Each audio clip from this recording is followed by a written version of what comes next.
हमारे देश को चलाने के लिए प्रधानमंत्री राष्ट्रपति की अहम जरूरत होती है। ऐसे में आप प्रधानमंत्री नरेंद्र मोदी जी से तो बखूबी वाकिफ हैं और राष्ट्रपति राम गोविंद नाथ हमारे भारत के 14वें राष्ट्रपति रह चुके हैं। लेकिन हाल ही में हुए 15वें राष्ट्रपति के तौर पर द्रौपदी मुर्मू को चुना गया है। इन्होंने भारत की पहली आदिवासी और दूसरी महिला राष्ट्रपति बनकर इतिहास रच दिया है।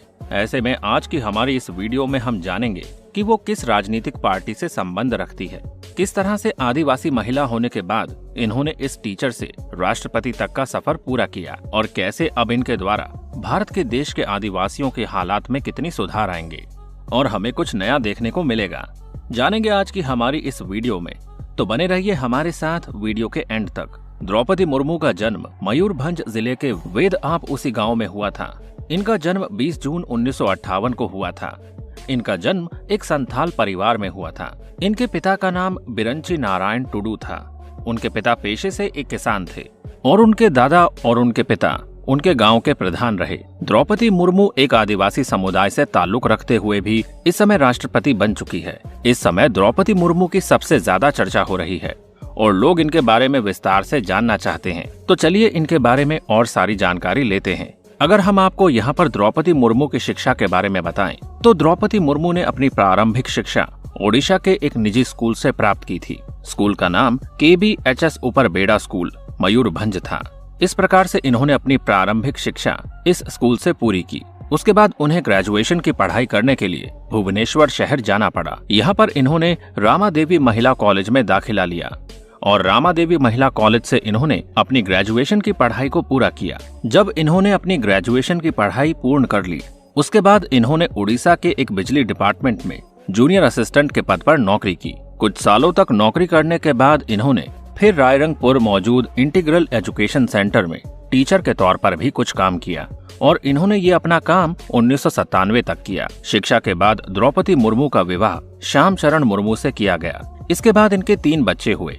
इनमें 2 बेटे और एक बेटी हुई। दुर्भाग्यवश दोनों बेटों की मृत्यु हो गई और बेटी की शादी हो गई और भाई भुवनेश्वर में ही रहते हैं। इसके बाद द्रौपदी मुर्मू के पति की भी मृत्यु हो गई। द्रौपदी मुर्मू ने अपना शुरुआती व्यावसायिक जीवन एक अध्यापिका के रूप में बिताया। उसके बाद धीरे धीरे उन्होंने राजनीति में अपना कदम रखा। अगर हम द्रौपदी मुर्मू की राजनीतिक जीवन परिचय की बात करें, तो द्रौपदी मुर्मू ने वर्ष 1997 में सबसे पहले रायरंगपुर नगर के ग्राम पंचायत पार्षद चुनाव में अपनी पहली जीत हासिल की। उसके बाद वहीं से उनको राजनीति के जीवन में दिशा हासिल हुई। फिर उसके बाद उन्होंने भाजपा के द्वारा अनुसूचित जनजाति मोर्चा के उपाध्यक्ष पद के रूप में कार्यभार संभाला। इसके साथ साथ इनकी धीरे धीरे राजनीतिक पार्टी में पकड़ मजबूत होती गई। फिर उसके बाद ये भाजपा आदिवासी पार्टी मोर्चा की राष्ट्रीय कार्यकारिणी की मेंबर भी रही।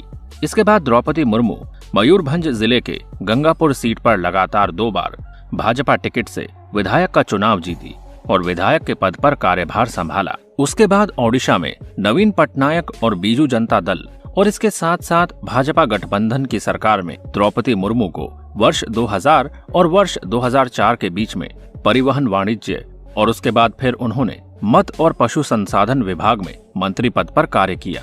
वर्ष 2015 में झारखंड के 9वीं राज्यपाल के रूप में द्रौपदी मुर्मू को राज्यपाल बनाया गया और झारखंड राज्य के उच्च न्यायालय के तत्काल मुख्य न्यायाधीश वीरेंद्र सिंह द्वारा द्रौपदी मुर्मू को राज्यपाल पद की शपथ दिलाई गई। उन्होंने सैयद अहमद की जगह पर राज्यपाल पद को संभाला।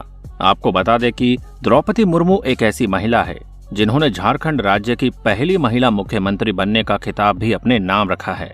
जिन्होंने झारखंड राज्य की पहली महिला मुख्यमंत्री बनने का भी खिताब अपने नाम जीत रखा है। अगर हम भारतीय राज्यों की बात करें, तो भारत के राज्य में पहली आदिवासी महिला राज्यपाल का खिताब भी द्रौपदी मुर्मू ने नहीं जीता।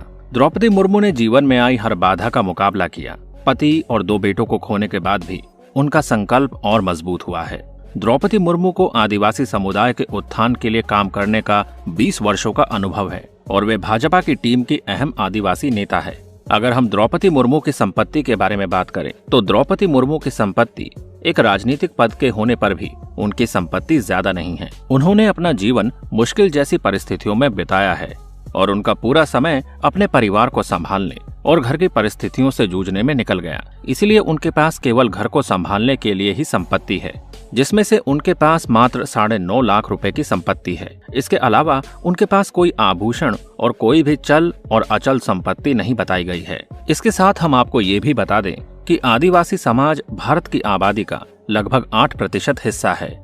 इसका मतलब है कि वहाँ 1 करोड़ से ज्यादा आदिवासी रहते हैं। हालांकि किसी भी आदिवासी को राष्ट्रपति पद के उम्मीदवार के रूप में नहीं चुना गया है। भले ही भारत में सिखों की संख्या आदिवासियों के प्रतिशत से अधिक है, इसके बावजूद भी सिख भारतीय आबादी का केवल 1.5% है। वे राष्ट्रपति, प्रधानमंत्री और अन्य सभी पदों के लिए चुनाव लड़ने में सक्षम हैं।